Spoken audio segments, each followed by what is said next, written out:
It's looking a lot like Nomad. The mind games. Indeed. So LB, Toady, and Slackton have certainly played a ton of Nomad together over the last few months. And Slackton especially has been playing loads and loads of games with really good players, like and like the newly established Fireship Club, which you'd see if you looked on AOC Zone. Like Nomad's becoming much more of a thing lately. It seems possibly due to the influence of Nomad in this tournament. Go on.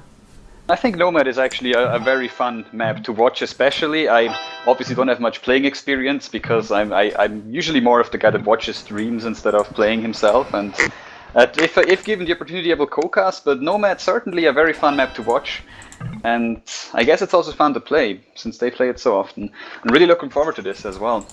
Right, so let's have a look at the TC positions now that the players have done their initial flaring and started to bring villagers together. We've got, I'm starting over there in the sort of towards the top right, see Slackton in the grey, getting a pretty decent spot with lots of wood and stone, and he found a decent number of sheep, although, yeah, gold nearby. He's got a couple of deer to the north, some boars to the south as well that he'll be able to share with his teammate Toady, who also has access to some stuff, although might want to share a sheep or two with Slackton, because besides the boars, not too much else in this situation. But really, if you find boars and you find wood, you're going to be okay, more or less. Then for LB10, his TC is quite a long way away from his two teammates, actually sandwiched in between some enemies. He's found deer, and he's got a good decent number of sheep, gold and woodline stone nearby, so he's got everything. He can also contest these boars with Manigold. I'm going to go to his point of view to see if he actually does see the TC of Manigold, I think. No, he doesn't. That's just a glitch of the spectator delay. But sorry, not the spectator delay, the fog of war. When you're spectating, you see the building foundations. But he's getting He does the see boar. the sheep, so he might suspect that something's going on over there. Yeah, indeed. Probably find Manigold sooner or later. So let's check out ONU.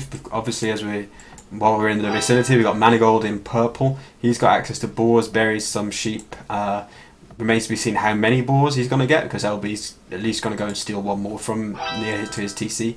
But he's got good stuff there as well. LB actually just walking past his dock at this moment as well, so he's going to know everything about what Manigold's up to. Then the remaining players for ONU. We have Thor in the kind of northern part of the map. He has found some boars to the south of his TC as well, which Manigold has also spotted. So two players discovering those boars for ONU, and he's got loads of stuff to the north of his TC if he finds it as well. Pretty decent spots, but the disadvantage for those two players is that they are sandwiched in between one AoHD player on the left side and two HD players on the right side. Meanwhile, the player who's got arguably the best spot is the remaining player for ONU. That's Dr. Lecter in green. He's towards the bottom left of the map, and he's just found, like, hit the jackpot really. He's got tons of deer, 3 boars, bunch of sheep, loads and loads of gold and stone, and pretty much the entire bottom part of the map, which has tons more resources. He'll be able to expand into that area. He's a bit closer to that area than Toady, who will have to come around the eastern side of the map and cross the shallows. Indeed, very, very good map for Lecter. I'm slightly worried for Thor. He does not seem to have a lot of food going on. As you can see right now, there's one more sheep next to his TC. He mentioned that he sees the boar. He hasn't gone to take them yet, though. And as we see on the top, in between LB10 and Manigold, LB10 has actually managed to take 2 of the 3 boars, so that's maybe going to give him a slight advantage here. He's walled in between the town centers as well. Kind of a wall going on from the other player that is also going to cut him off on the other side. So for now, no villager fighting going on, which I think is great.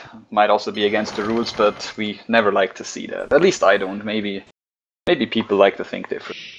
Also going to take a look at the dock positions briefly. You can see that both, 2 of our new players on the left-hand side got pretty private fishing area over there. Meanwhile, Toady and Slackton doing more or less the same thing, taking a private fishing area in the bottom right. Manigold docked the middle. Didn't really do a great dock, though, although there are some deep fish to the south. For now, he's taking shorefish. And as far as docks for LB10, his is He's only just making a dock to the south, actually. But it's gonna myself. Yeah, it's gonna be a better dock. The other thing to pay attention to is the difference in civilizations, though both teams going with Persians and Vikings. But LB10 with the Chinese versus Manigold with the Mayans. What do you think about that? Oh, it's hard to say. I mean, usually when I used to see Nomad, people would most of the time have both the Mayans and the Chinese. But certainly Chinese one of the strongest civs on Nomad due to their higher villager numbers at the start. But it's hard to say. I mean, Mayans are incredibly strong, but then again, we really can't underestimate the Chinese on Nomad. And I guess it'll depend how this plays out. It's honestly hard for me to judge at this point. One villager of Slacktown going down, running into the TC of Thor there, but at least he will now know where Thor is. And HD have probably got a good idea of where at least 2 players for ONU are at this point. And it seems LB is also, by the fact that his sheep has just disappeared in the south, he'll probably be able to work out where Lecter is. In fact, he's flaring him right now, so HD know where all of the players for ONU are at this point. Let's have a look. Sometimes we're also seeing some balling in between the Chinese and the Mayans, which is the different civilizations. So no very early aggression there. But we'll see how it turns out. Get into the later stages.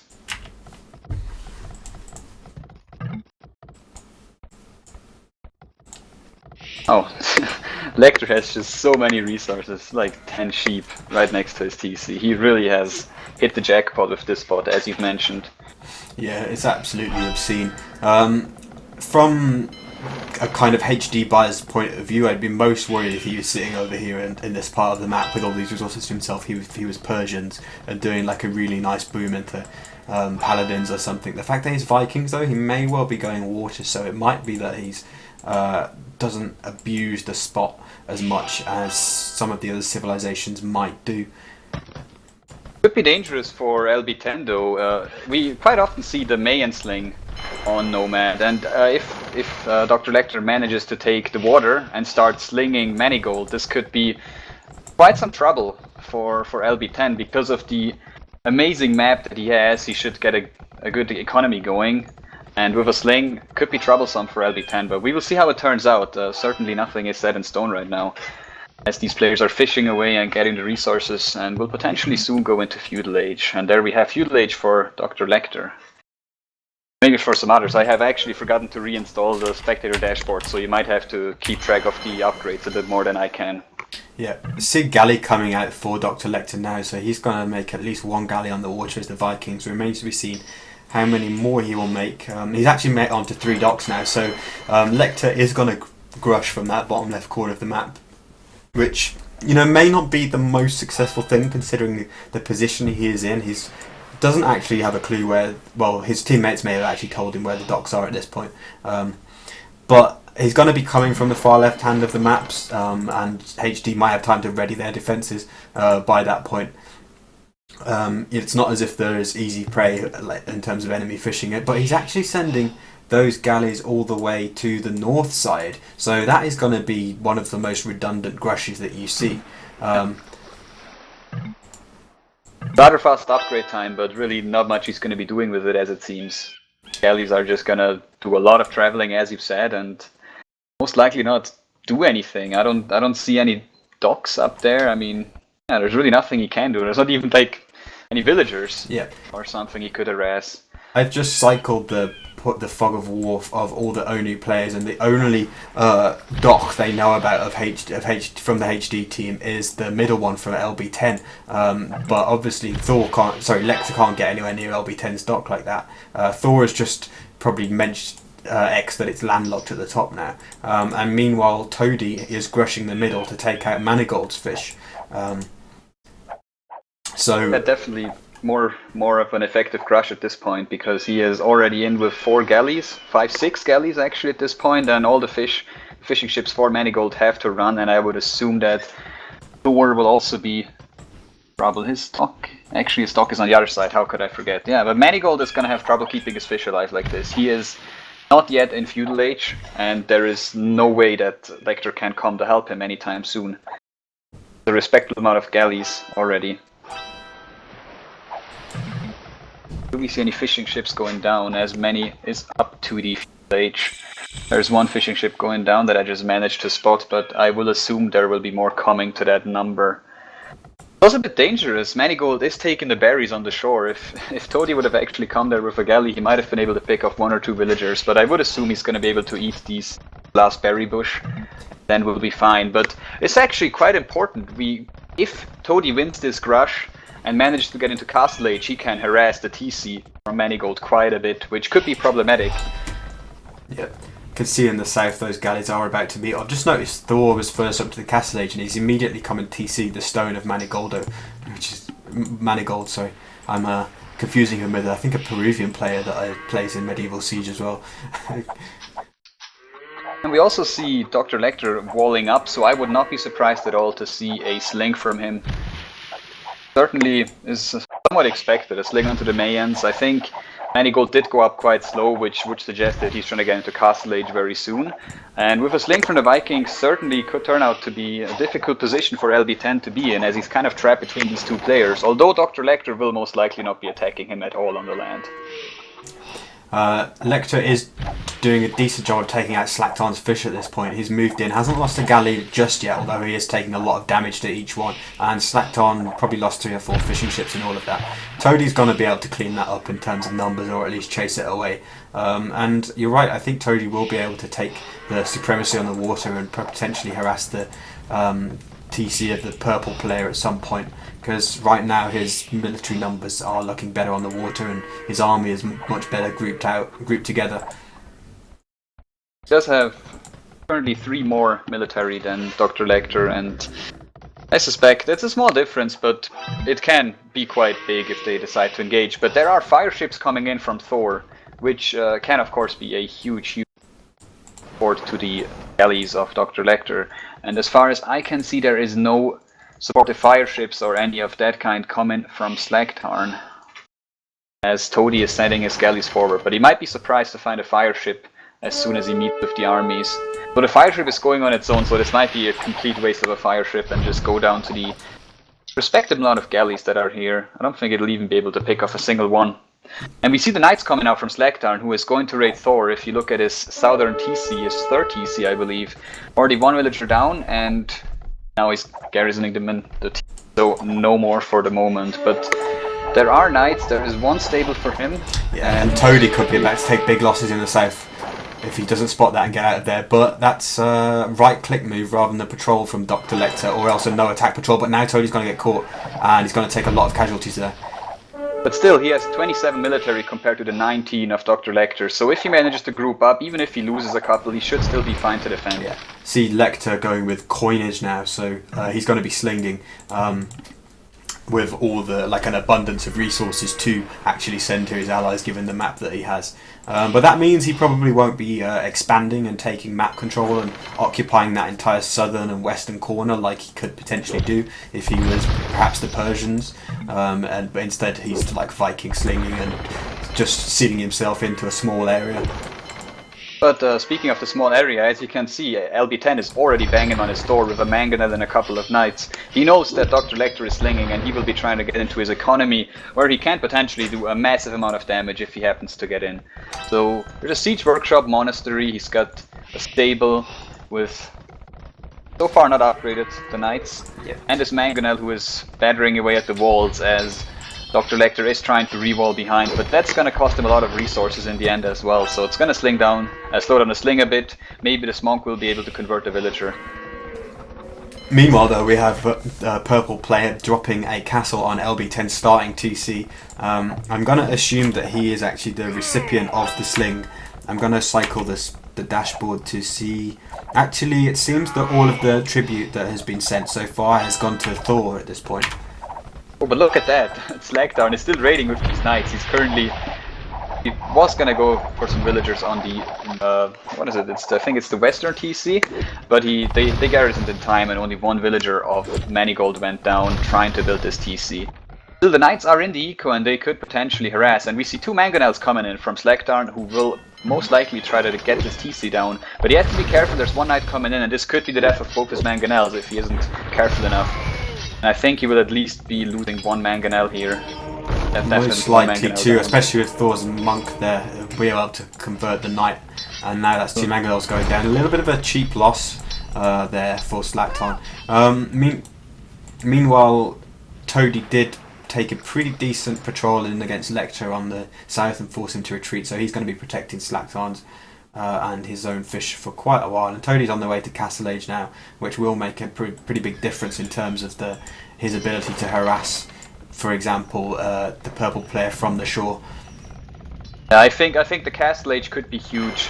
He's already getting harassed by these feudal age galleys, and you can see some villagers taking some damage here. I doubt he might actually be getting this one villager, but once these are galleys and he sends just a couple, like a dozen maybe, or 5 to 6 even, that will be very detrimental to this position of Manigold, and he will probably lose his starting TC, which is unfortunate. He does have a second one at least, maybe a third one. I think only a second one. But still, you don't want to lose that starting TC. There's also some gold there, and all these farms that will be lost. Certainly doesn't want that to happen. Meanwhile, it looks like LB10 is still banging on the walls here. More rewalling coming up from Lecter. Not quite able to get into the economy of the Viking thingy. Look at Thor as well. He seems to have managed to defend properly against Slaktarn, who is currently running away with his knights, making some camels and a monk, so no aggression will be successful against Slaktarn at this point. Yeah, Thor's actually significantly ahead of Slaktarn, but as I was saying before, he was receiving at least some of the sling from Lecter. In fact, he's continued to receive all of the sling from Lecter. But I think that works out pretty well because Slaktarn is occupying the slung player, whilst LB10 is trying to kill the slinger, and Manigold isn't really doing a great deal at this point. He's bust in finally with his plumed archers through that wall, but he's going to run into multiple TCs defended by mangonels and knights, so he's going to really struggle to push in there without perhaps some help from Thor, which we do see some knights coming from there. But I think the kind of complexion of the game with a player receiving sling and basically 1v1ing and not pushing yet against a player who isn't being slung looks better for HD. A lot of knights coming in now from Thor, as you mentioned. He should definitely try to help out Manigold, and there are a couple of knights in here. I'm not sure, it's what, 8 I guess, but they're not really doing much. They're just running around, which isn't very helpful to him. Also, LB10 does have the stone for a castle, so he might just throw down a defensive castle somewhere in his base that should partly slow down the push of Manigold and Thor, because these Castle Age plumes are definitely going to have a lot of trouble dealing with a castle, even if they get some siege support. With some of the knights defending from LB10, even Rams will not be able to do much against him. And Thor's knights in the meantime are still just running around and taking unnecessary damage, as one of them even gets converted. But it looks like they are going for these mangonels, which is an interesting choice, sending 8 knights all the way through just to kill 2 mangonels, and it looks like he lost quite a few of them. There is not many left. Bit of a weird decision. Yeah, LB also getting in a conversion with that monk as well, to help turn the tide. And yeah, and you're the right. defensive castle. Where's that defensive? Oh yeah, LB defensive castle. Gonna lose a couple of villages, but not a big deal. Yep, and that's more or less, considering how narrow this area is, that basically blocks off the entire area and for Manigold to push into LB10. So with the help of that castle, he'll probably be able to continue to concentrate most of his efforts on actually breaking into the slinger, who is being forced to retreat further and further back with his rewalling. And with one mangonel, he might even be able to take out this TC for Lecter, which will slow him down immensely, as he's still in feudal age, and I'm not sure, maybe he's going up. I would have to check, which is a bit... I still got used to the dashboard, and I really need to get it again. No, he is not going up to Castle Age indeed. Yeah. So Toady also has now been able to push the fish of Lecter as well, so that's going to significantly reduce the power of the sling. And meanwhile, Toady taking a really good engagement on the right hand side as well. Do you see his war galleys just absolutely slaughtering feudal age galleys that are running past, and Toady with ballistics as well, really mean they picked up an amazing amount of kills then. The galleys, look at the TC from Manigold. At least 4 villagers did go down, just as we said, from these war galleys that are now able to even pick off probably the TC at some point from the shoreline. Yeah, and Thor has actually lost some of his advantage over Slaktarn. He was about 15 population ahead, or 15 villages ahead. The villager count between the two of them is looking pretty even now. Not big difference, and both of them with similar Imperial Age times, more or less identical. And Lecter is about to be completely cleaned up on the water on the right-hand side, which will give Toady free reign to take away all the fish that remains for ONU, which isn't really very many anyway. And we can't forget that Dr. Lecter is still in feudal age, whilst Toady has managed to get up into the castle age and didn't have to deal with all these defenses. If you look at Dr. Lecter's face, got like 4 towers up, massive amount of walls, and that does stack up in cost, which will have slowed down both his sling and the building of his economy. Meanwhile, Toady is sitting here on 2 T's already. There's a lot of knights coming into the economy of him and Slaktarn though, so this might be a bit of trouble for them. But overall, I feel like there's a commanding position right now for the HD team. They have the water, they seem to be at least the same strength on land, and all in Castle Age, if not Imperial Age at this point. And I don't think these knights will be too successful. The villagers are garrisoned in, there's camels and knights coming in from Slaktarn, so I doubt they will be able to get much here. Yeah, the interesting thing with the push that's happening in the left corner of the map as well is that LB10 is practically forcing Lecter into the sea, where Toady's war galleys await on the beach, so that the Slinger is getting just cramped into a smaller and smaller area and getting pincered there. Then we have the Imperial for Slaktarn and Thor, and the Castle Age for Lecter, but what can he really do with it? He's building a new town center, but without help, it's just a question of time before this will go down as well. As you can see, the war galleys from Toady's are moving in, killing some villagers, destroying some farms, and taking him off stone, though he does have some safe stone in towards the middle of his little area. But this does seem like a lot of trouble, especially for Lecter. His sling will not be very strong, meanwhile Toady has such a good economy going on. A bit overcrowded on the gold, but nothing too major.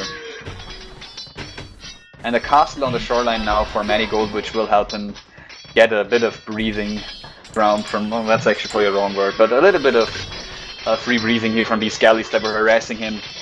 This castle will definitely deny more galley raiding, but in the meantime Toady just turned around and killed about 3 or 4 villagers from Thor on the other side, who also built the castle. So the water raiding has stopped, but still I feel like Toady really has done his job on this part of the map, and on the water in general. He's in such a good position. Yeah, pretty big engagement in the north between the knight and camel armies. Slaktarn going mostly down the camel route. He's going to get heavy camel any moment now. Meanwhile, Cavalier kicked in a while ago for Thor. I'm guessing this engagement might be a little hard to distinguish on the stream because blue and grey can be quite difficult, but it seems to be roughly equal losses for both until the heavy camel upgrade kicked in for Slaktarn, at which point Thor obviously wants to get out of there. But with Slaktarn taking that defensive approach, it means that Thor with his army composition can't really push in there, so at the moment, unless he goes and helps out Manigold, then Thor will be feeling a little bit redundant at the moment.